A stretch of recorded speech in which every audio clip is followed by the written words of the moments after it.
T20 বিশ্বকাপত ডাঙৰ অঘটন সুপাৰ 8ত আফগানিস্তানৰ হাতত পৰাস্ত অষ্ট্ৰেলিয়া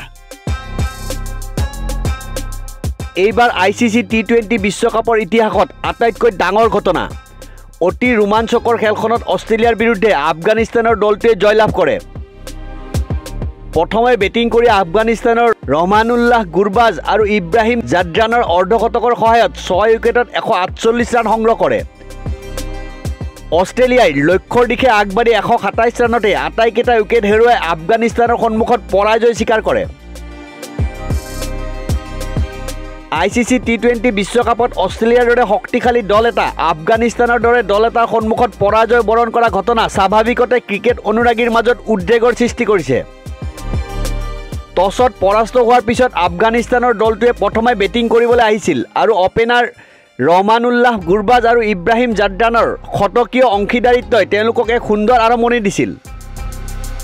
দুইগৰাকী বেটছমেনে অৰ্ধশতকৰ বৰঙণি আগবঢ়াই আউট হৈছিল গুৰবাজৰ 60 ৰান আৰু জাদৰানৰ 51 ৰানৰ বাবে আফগান দলটোৱে অষ্ট্ৰেলিয়াৰ বিৰুদ্ধে যুঁজ দিয়াৰ এক যোগ্য স্ক'ৰ অৰ্জন কৰে আফগানিস্তানৰ বেগী বলাৰ নবীন উল হকে অষ্ট্ৰেলিয়াক প্ৰাৰম্ভিক আঘাত দি মেচখনৰ আৰম্ভণি কৰে অধিনায়ক ৰছিদ খানে গুলবাদিন নাইবৰ হাতত বলিং গটাই দিয়াৰ পিছত সকলো সলনি হৈ যায় এইগৰাকী অভিজ্ঞ খেলুৱৈ ইটোৰ পাছত হিটুকৈ 4টা উইকেট দখল কৰি অষ্ট্ৰেলিয়াৰ আশাক স্তব্ধ কৰি পেলালে 4 অভাৰত 20 ৰান দি 4টা ডাঙৰ উইকেট দখল কৰে শীৰ্ষ ফৰ্মত থকা মাৰ্কাছ ষ্টনিছ আৰু অৰ্ধশতক অৰ্জন কৰা গ্লেন মেক্সৱেলৰ ডাঙৰ উইকেট দখল কৰে গুলবাদিনে টিম ডেভিড আৰু তাৰ পিছত পেট কামিন্সকো আউট কৰে